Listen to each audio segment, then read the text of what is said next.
James booster session आज का पहला टॉपिक है ग्रेट निकोबार प्रोजेक्ट। टॉपिक आपके इकोनॉमी के लिए इंपॉर्टेंट है। नेशनल ग्रीन ट्रिब्यूनल ने 81,000 करोड़ के ग्रेट निकोबार इंफ्रास्ट्रक्चर प्रोजेक्ट को उसकी स्ट्रेटजिक इंपॉर्टेंस की वजह से मंजूरी दे दी है। कहा है कि इसमें एडिक्वेट इन्वायरमेंटल सेफगार्ड जो हैं वो ध्यान रखे गए हैं। ये डिसीजन इसलिए भी इम्पॉर्टेंट है क्योंकि ये हमारे आने वाले फ्यूचर जो strategically important project psychologically sensitive regions में उनके लिए एक प्रेसिडेंट सेट कर रहा है। और 166 स्क्वायर किलोमीटर का जो मेगा प्रोजेक्ट है ये ग्रेट निकोबार को एक स्ट्रेटजिक और इकोनॉमिक हब बनाना चाहता है। तो ग्रेट ग्रेट निकोबार आइलैंड लगभग 910 स्क्वायर किलोमीटर का है। इंडिया के southern most point Indira point का जो है ये होम है। और इसको एक डेवलप किया जा रहा है एक मेजर इकोनॉमिक और डिफेंस हब की तरह। ये प्रोजेक्ट जो है ट्रांसफॉर्म करेगा इन आइलैंड्स को into a strategic gateway in the Indo Pacific region. और अगर हम देखें इसके चार कोर कंपोनेंट्स होंगे प्रोजेक्ट के। इंटीग्रेटेड टाउनशिप बनाना जिसमें रेजिडेंशियल कमर्शियल टूरिज्म लॉजिस्टिक्स और डिफेंस फैसिलिटीज़ होंगी। ट्रांसशिपमेंट पोर्ट बनाना जो कि गैलेथिया बे पर प्रपोज्ड है, जो कि इंडिया को एक की मैरीटाइम लॉजिस्टिक्स हब्स बनाएगा। फिर सिविल और मिलिट्री एयरपोर्ट बनाया जाएगा, मतलब जो dual use international airport east of the port पर। एक पावर प्लांट होगा 450 MVA का, गैस एंड सोलर बेस्ड। और इसकी जो इनिशियली कंसेप्चुलाइजेशन थी वो नीति आयोग ने की थी, लेकिन इसको इम्प्लीमेंटेशन जो है वो अनिडको करने वाला है। अब अगर हम देखें सेंट्रल गवर्नमेंट का जो ये प्रोजेक्ट है ये तीन स्ट्रेटजिक ड्राइवर्स द्वारा एंकर्ड है। जियोपॉलिटिक्स, मैरीटाइम ट्रेड एम्बिशंस और जियोग्राफिक एडवांटेज।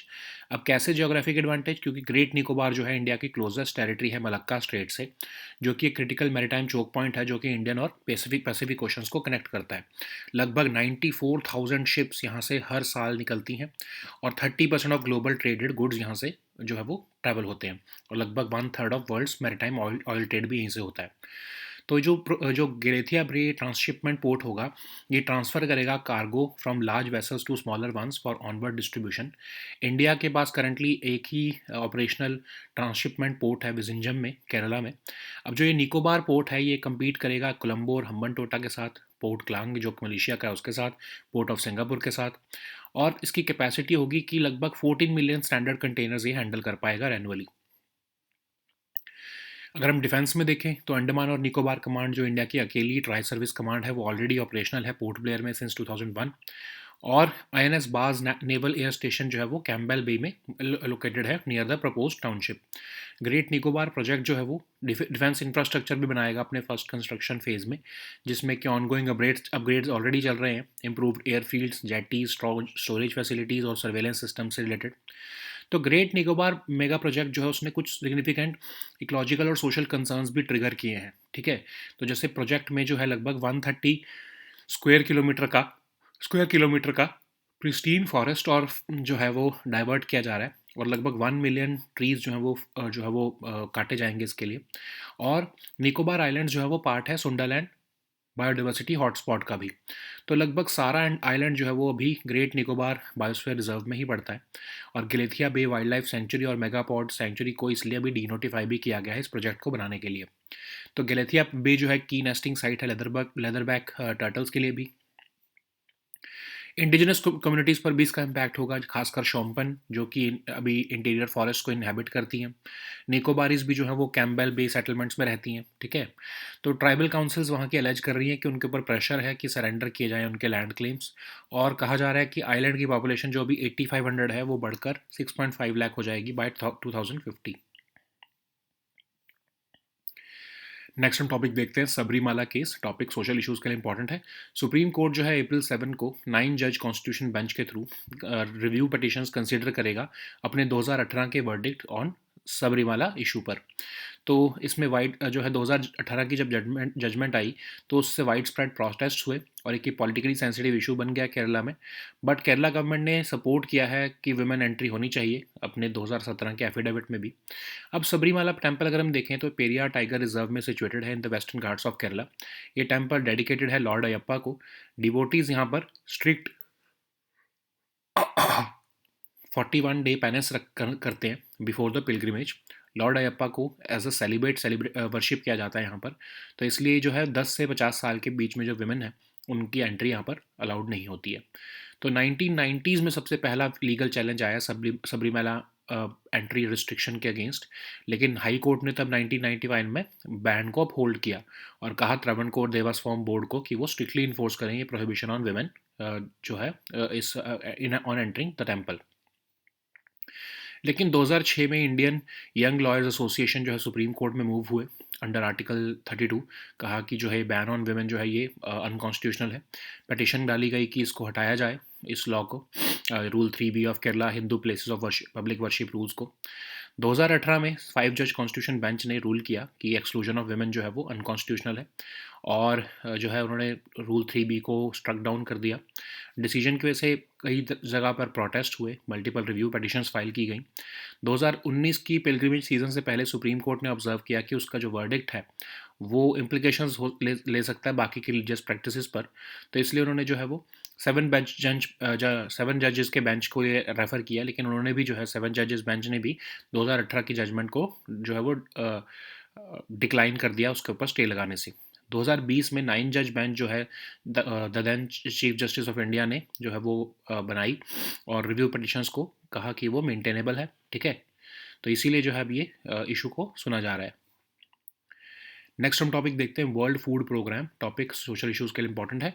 तो फूड कॉर्पोरेशन ऑफ इंडिया ने वर्ल्ड फूड प्रोग्राम के साथ मेमोरेंडम ऑफ अंडरस्टैंडिंग साइन किया है राइस सप्लाई करने के लिए, ग्लोबल ह्यूमैनिटेरियन ऑपरेशंस के लिए। तो वर्ल्ड फूड प्रोग्राम ब्रांच है यूएन की जो डील करती है हंगर एरेडिकेशन के साथ और प्रमोट करती है food security in the world. World की लार्जेस्ट ह्यूमैनिटेरियन एजेंसी है जिसको एस्टैब्लिश किया गया था 1961 में। ऑपरेट करती है मोर देन 120 कंट्रीज़ में और ये फंडेड होती है by voluntary donations from governments, corporates and private donors.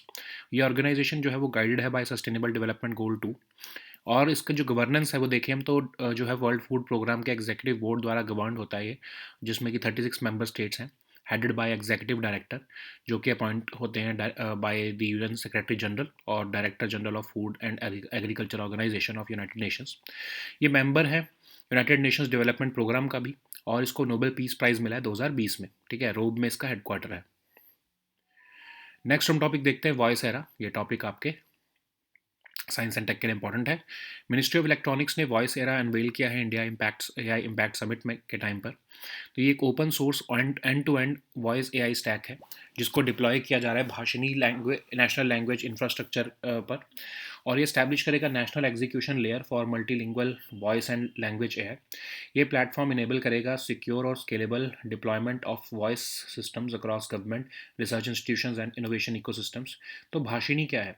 एक AI powered language translation platform, ministry of electronics ने इसको डेवलप किया है। एम है कि बिल्ड किया जाए एक national public digital platform for languages और ये लोगों को ट्रांसलेट करने में हेल्प करता है कंटेंट को इनटू वेरियस इंडियन लैंग्वेजेस। अभी करंटली जो है देखें तो 22 लैंग्वेजेस ये सपोर्ट करता है। नेक्स्ट हम टॉपिक देखते हैं लखपति दीदी इनिशिएटिव। टॉपिक गवर्नेंस और इकोनॉमी के लिए इंपॉर्टेंट है। तो union minister for rural development ने डायरेक्ट किया है ऑफिशियल्स को कि एक स्पेशल फोकस स्ट्रेटजी बनाएं और वॉर फुटिंग पर काम करें 6 करोड़ का जो टारगेट है लखपति दीदीज का वो अचीव करने के लिए। तो लखपति दीदी एक सेल्फ हेल्प ग्रुप मेंबर है जो annual house hold income of almost 1 lakh और मोर अर्न करती हैं। तो फोकस इस पे है इंडिविजुअल जो है सेल्फ हेल्प ग्रुप वुमेन पे, not on the self help group, ठीक है। इनिशिएटिव फैसिलिटेट करता है डाइवर्सिफाइड लाइवलीहुड एक्टिविटीज़, एनकरेज करता है वेमेन को कि वो माइक्रो एंटरप्राइजेस स्टार्ट करें अपने विलेजेस में और डाइवर्सिफाइड इनकम जनरेटिंग एक्टिविटीज़ जो है वो ले। तो इसमें ट्रेनिंग और हैंड होल्डिंग की जाती है पोटेंशियल लखपति दीदीज़ की। तो 6 करोड़ का टारगेट है बाय मार्च 2029। नेक्स्ट हम टॉपिक देखते हैं कैरेक्टराइजिंग एक्सोप्लैनेट सैटेलाइट। ये टॉपिक आपके साइंस एंड टेक के लिए इंपॉर्टेंट है। तो यूरोपियन स्पेस एजेंसी का कैरेक्टराइजिंग एक्सोप्लैनेट सैटेलाइट जो है उसने रिवील किया है एक 4 प्लैनेट सिस्टम जो कि जिसका आउटर मोस्ट वर्ल्ड जो है वो एक स्मॉल और रॉकी प्लैनेट है, कोई गैस जाइंट नहीं है। तो ऑफ कोर्स ये जो है यूरोपियन स्पेस एजेंसी का स्पेस क्राफ्ट है, पहला ऐसा स्पेस मिशन है जो डेडिकेटेड है स्टडी करने के लिए ब्राइट नियर बाई स्टार्स को। फोकस करता है ये planets in the super earth to Neptune साइंस रेंजेस। सन सिंक्रोनस ऑर्बिट में इसको प्लेस किया गया है 700 किलोमीटर अबव अर्थ और ये ऑब्जर्व करता है transits of earth to Neptune size exoplanets और मेजर करता है उनके डायमीटर्स को। नेक्स्ट हम टॉपिक देखते हैं Dibang multipurpose project. Topic economy के लिए इंपॉर्टेंट है। तो अंडर कंस्ट्रक्शन 2880 मेगावाट का जो दिबांग मल्टीपर्पज़ हाइड्रो प्रोजेक्ट है उसने एक सिग्निफिकेंट माइलस्टोन अचीव किया है अपनी डाइवर्जन टनल 3 बनाकर। तो दिबांग मल्टीपर्पज़ प्रोजेक्ट जो है फ्लड कंट्रोल कम हाइड्रो इलेक्ट्रिक पावर प्रोजेक्ट है, जो कि दिबांग रिवर पर बनाया जा रहा है, जो कि ट्रिब्यूटरी है ब्रह्मपुत्र रिवर की, अरुणाचल प्रदेश में बनाया जा रहा है प्रोजेक्ट। ये कंट्री का बिगेस्ट हाइड्रो पावर फैसिलिटी होगा और इंडिया की स्टेट रन एनएचपीसी से बना रही है, ठीक है। और इसमें कॉन्क्रीट ग्रेविटी डैम भी बनाया जा रहा है, जो कि हाईएस्ट कॉन्क्रीट ग्रेविटी डैम होगा इंडिया का। So now let us see all these topics in English. So the first topic is Great Nicobar Project. This topic is important for your economy section.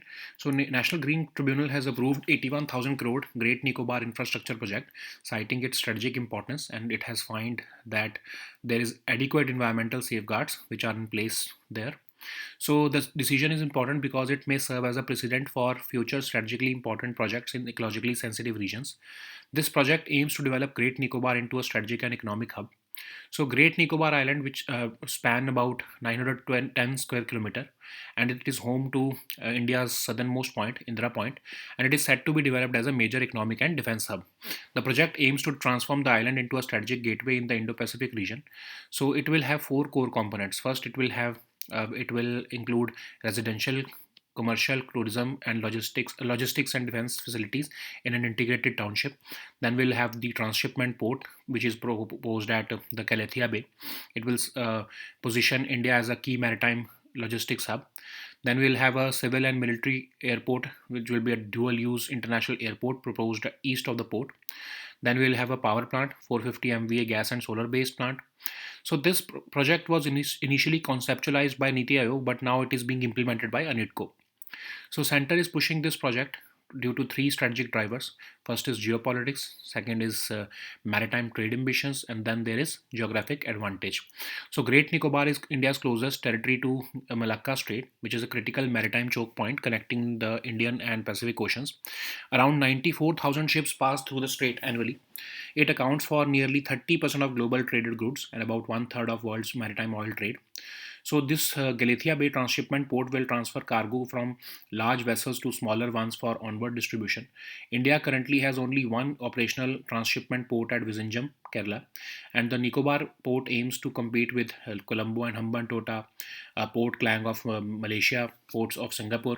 So it is being estimated that it will handle 14 million standard containers annually. So Andaman and Nicobar Command, which is the only tri-services command, has been operational in Port Blair since 2001. Now we have the INS Baz Naval Station also, located at Campbell Bay near the proposed township. The Great Nicobar project includes defense infrastructure in its first construction phase, and ongoing upgrades across the islands also include improved airfields, jetties, storage facilities, and surveillance systems. So Great Nicobar mega project has triggered significant ecological and social concerns due to its scale and location in a fragile island ecosystem. The project involves diversion of 130 square kilometer of pristine forest and felling of over 1 million trees. The Nicobar Islands are part of the Sundaland biodiversity hotspot.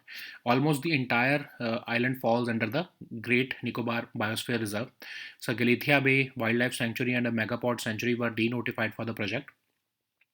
So Galathea Bay is a key nesting site for leatherback turtles. Okay, there will also be impact on indigenous communities like the Shompen who inhabit the interior forests.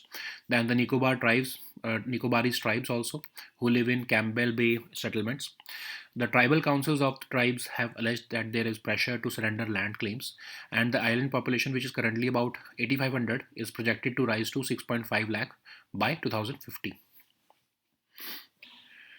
So the next topic is Sabrimala case. This topic is important for your social issues. So Supreme Court has scheduled hearings from April 7 before a 9-judge constitution bench to consider review petitions against its 2018 verdict, which allowed women of all ages to enter the Sabrimala Dharmsastha temple.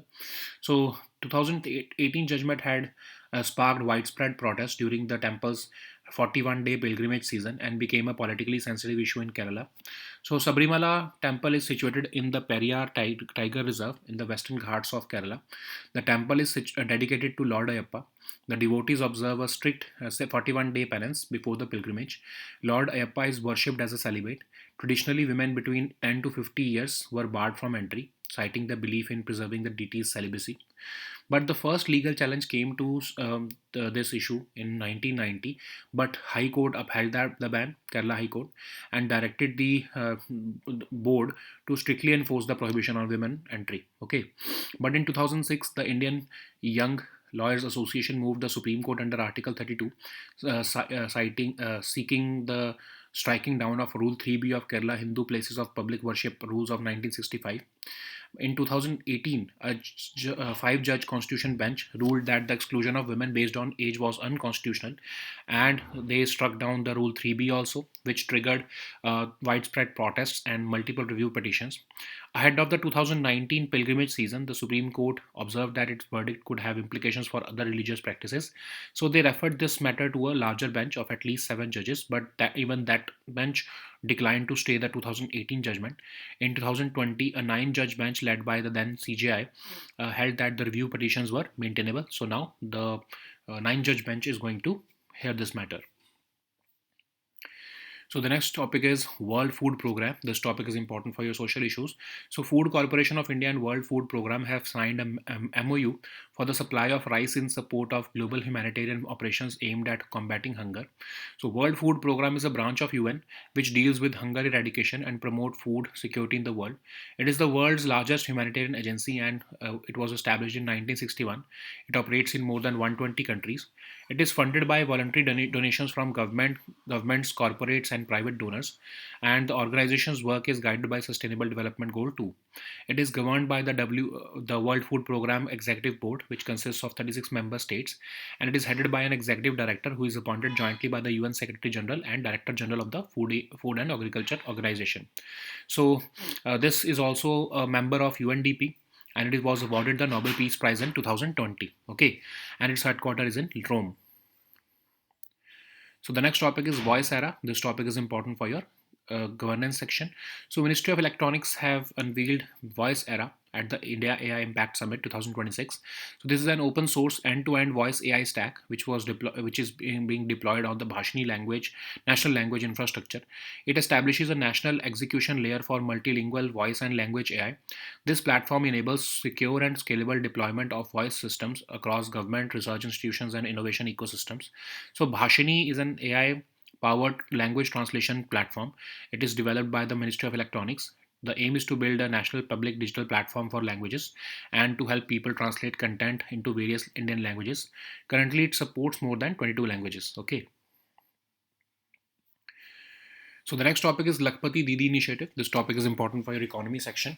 Recently, Union Minister for Rural Development has directed the officials to formulate a special focus strategy and work on a war footing to achieve the target of creating 6 crore Lakpati Didis. So this Lakpati Didi is a self-help group member who earns an annual household income of more than 1 lakh rupees. So it focuses on individual women and not on just self-help groups. The initiative facilitates diversified livelihood activities, and the aim is to encourage women to start micro enterprises within their villages. The households will be facilitated with and enabled with support to take up diversified income generating activities, and they are also being enabled through training and hand holding. Okay, so the target is to have 6 crore Lakpati Didis by March 2029. So the next topic is characterizing exoplanet satellite. This topic is important for your science and tech section. So European Space Agency is characterizing exoplanet satellite has recently revealed a four-planet system whose outermost world is a small and rocky planet and not a gas giant. So this is European Space Agency's spacecraft. It is the first space mission dedicated to studying bright nearby stars which are already known to host exoplanets.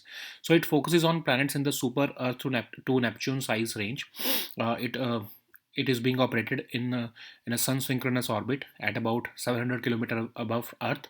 So it observes transits of Earth to Neptune sized exoplanets and measures their diameters. So the next topic is Dibang Multipurpose Project. This topic is important for your economy section. The under construction 2880 megawatt Dibang Multipurpose Hydel project in Arunachal Pradesh has achieved a significant milestone with the successful daylighting of Diversion Tunnel 3. So Dibang Multipurpose Project is a flood control cum hydroelectric power project to be developed on Dibang River, which is a tributary of Brahmaputra River in Arunachal Pradesh. So it will be country's biggest hydropower facility, and it is being developed by India state-run NHPC. The project also envisages the construction of a concrete gravity dam, which will be the highest concrete gravity dam of India. Okay, so these were our topics for today. We'll meet next time with new topics. Until then, goodbye and take care.